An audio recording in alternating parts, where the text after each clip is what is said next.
Your Excellency, the Federal President, Ms. Gabi Stein, the Chairperson of the Board of Amnesty International, Amnesty Germany, Ms. Selwyn, the Secretary General of the Amnesty International Germany, Madam Margaret Tsigakia, former UN Special Rapporteur on Human Rights Defenders, Ms. Tara Rao from the Amnesty International India section, Excellencies, dignitaries, ladies and gentlemen. Vanakkam. Hello from my fellow women and men, human rights defenders from India.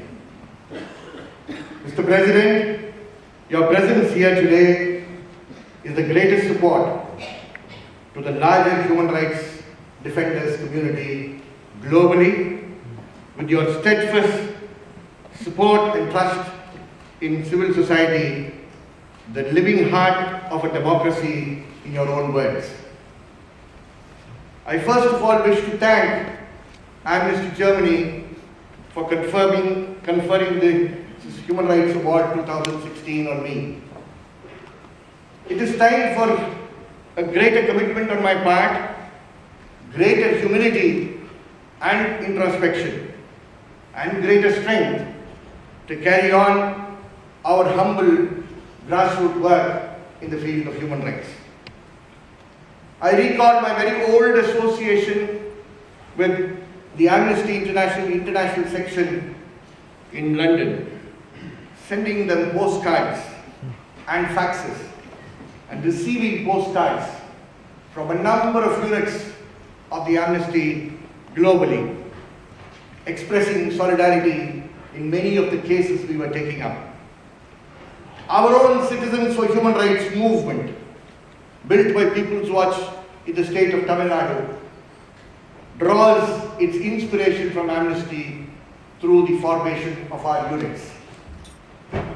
It is not common for grassroots human rights activists and defenders to ever receive such human rights awards. For us, the greatest award has always been and will continue to be the abundant affection and solidarity received from the poorest of the poor with whom we engage day in and day out, victims who are today survivors. They are our human rights educators and have continuously given us strength and courage to continue our dogged struggles.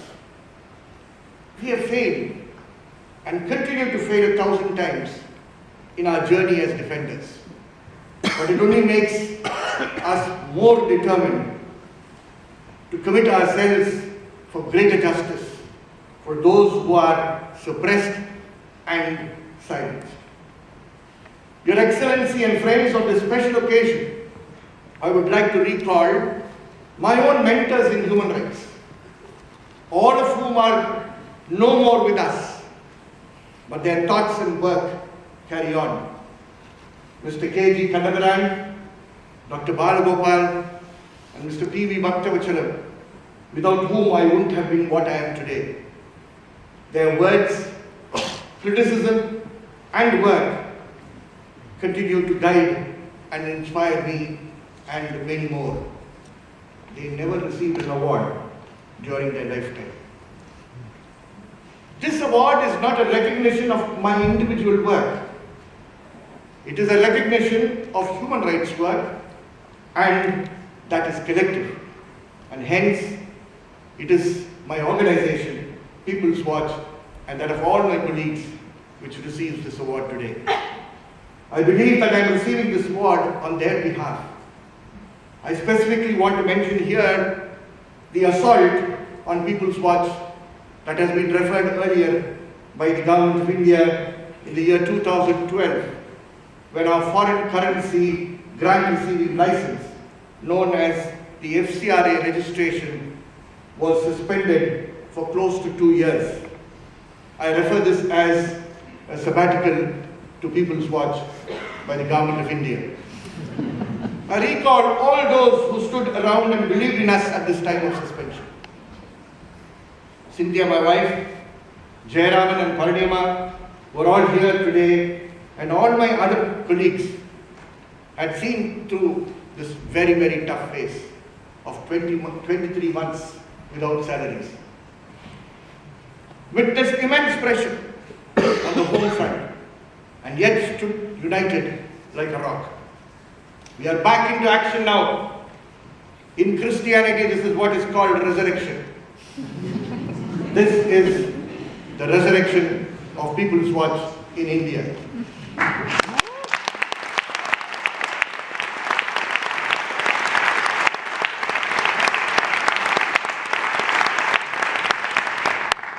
I will fail if I do not remember my colleagues and friends in a long journey in human rights, starting from the days of the university students move for DICAF in 1993, my formal initiation to search and understand the very complex Indian society as a university student. My initiation into grassroots work with Dalits and the landless peoples in Dindigul from 1977 to 1980, which made me unlearn a lot of my middle class values and prepared me for a marathon in human rights. While a student of law, I studied street law in the streets of Madurai city, where I studied, coupled with my engagements with the People's Union for Civil Liberties, the Post-Emergency Civil Liberties Organization of India.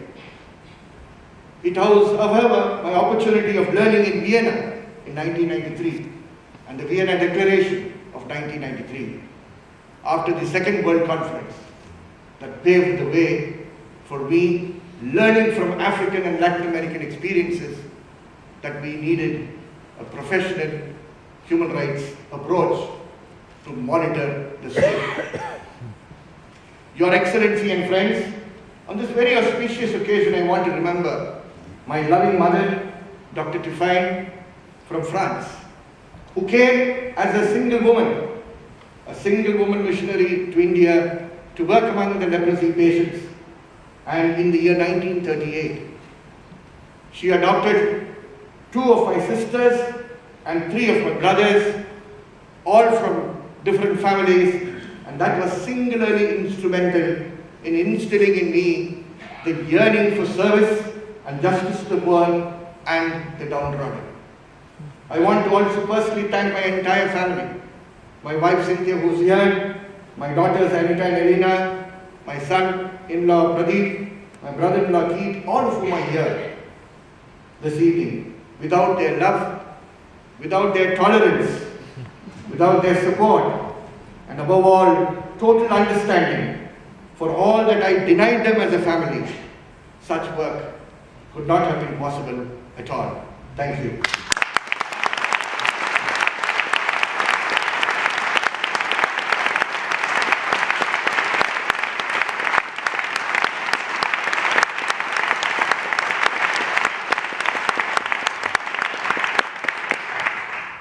This award I received also on behalf of all human rights defenders in India, whose names and faces are not known to the outside world.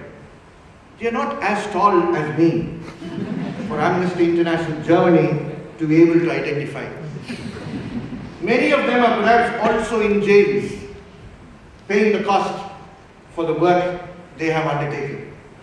But I strongly believe that this award is for those working in the shrinking civil society space in India. They are also our inspiration, and I need to name some of them this evening. Irom Sharmila, who is fasting for the past 15 years, asking for the withdrawal of the Armed Forces Special Powers Act in Manipur state of Northeast India. Soli Sori, Marini Subramaniam, Ishan Salani, Belabit Bhatia, all from the state of Chhattisgarh, have been relentlessly struggling in the last 2 months, and Amnesty International is also following up their case as a campaign. Tista Settlement, the Human Rights Award winner from the city of Nuremberg, who is struggling, fighting in the state of Gujarat after the 2002 riots, and demanding justice for the victims, but without death penalty. The former UN Special Rapporteur on Health of the United Nations, Anand Grover, and his wife, Indira Jaising, a former member of the CEDAW committee, both instrumental in starting what was known as Women's Lawyers Collective in India, have also been denied their registration under the Foreign Contribution Regulation Act. Small Henry is a very, very small person. A UN Special Rapporteur and a former CEDAW committee member are in the same boat as me.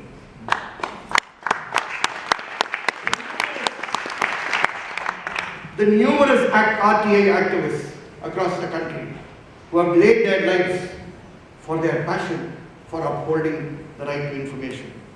For all these people, and on behalf of all these people, is what I received this award today. I need to recall my numerous Dalit human rights defenders in and outside India, some of whom are also here, with whom I've had the opportunity of working for the abolishing of untouchability and caste-based discrimination in India. From the National Campaign on Dalit Human Rights in India and the International Dalit Solidarity Network, including the Dalit Solidarity Network of Germany, which we are very proud of. Your Excellency and friends, this award brings more responsibilities along with the recognition.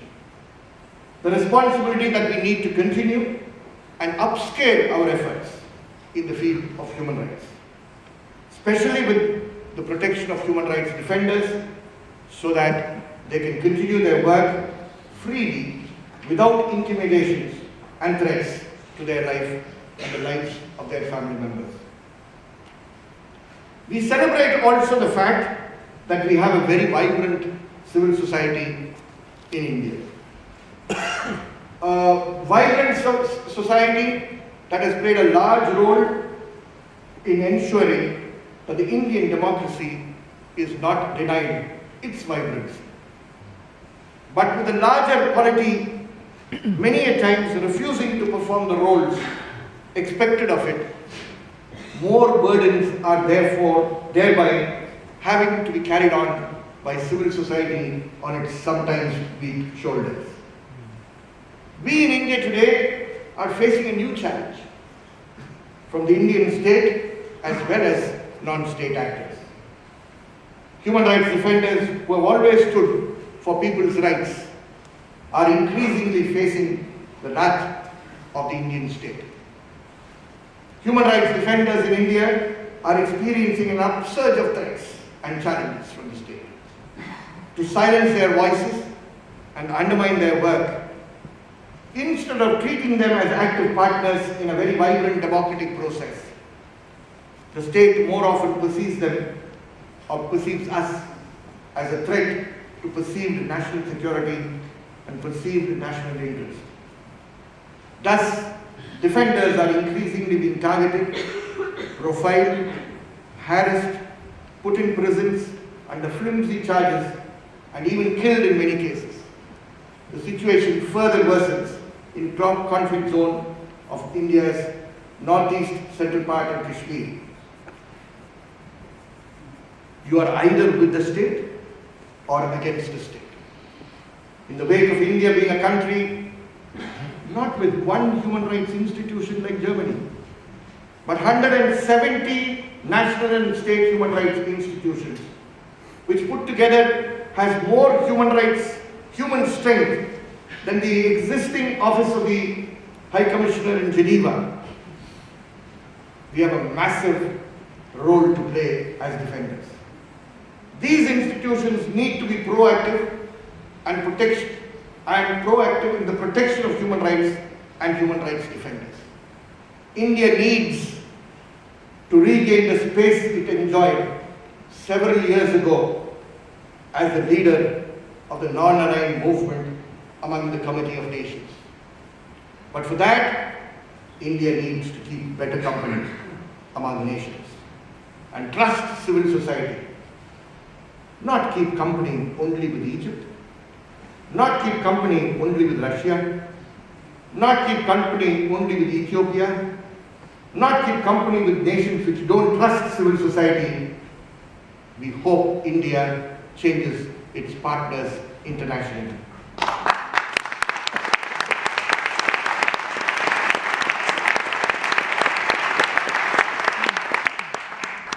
India therefore needs to side on the side of nations globally who uphold human rights. If it needs to play a greater international role, not only as a market, but as a world leader of human rights, development and democracy. We do hope, Your Excellency, that Germany will accompany its true friend India achieve this. We from India want to be prouder of our democracy, to overcome our limitations, in Svetlana's words, and get a political will possible. Ladies and gentlemen, work in People's Watch has also been supported by many, but include Miserior and Bread for the World from Germany, who are here, and we are extremely grateful to German citizens and the government and both these organizations for having supported us in the past and supporting us today when we are in difficulty. But that is not enough. We today need German companies in India not to forget that the protection of human rights is also their mandate and not only that of Miserior and Bread for the World.